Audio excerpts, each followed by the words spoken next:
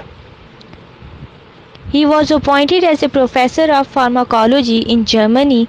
He won Nobel Prize in 1904 for his researches on physiology of digestion.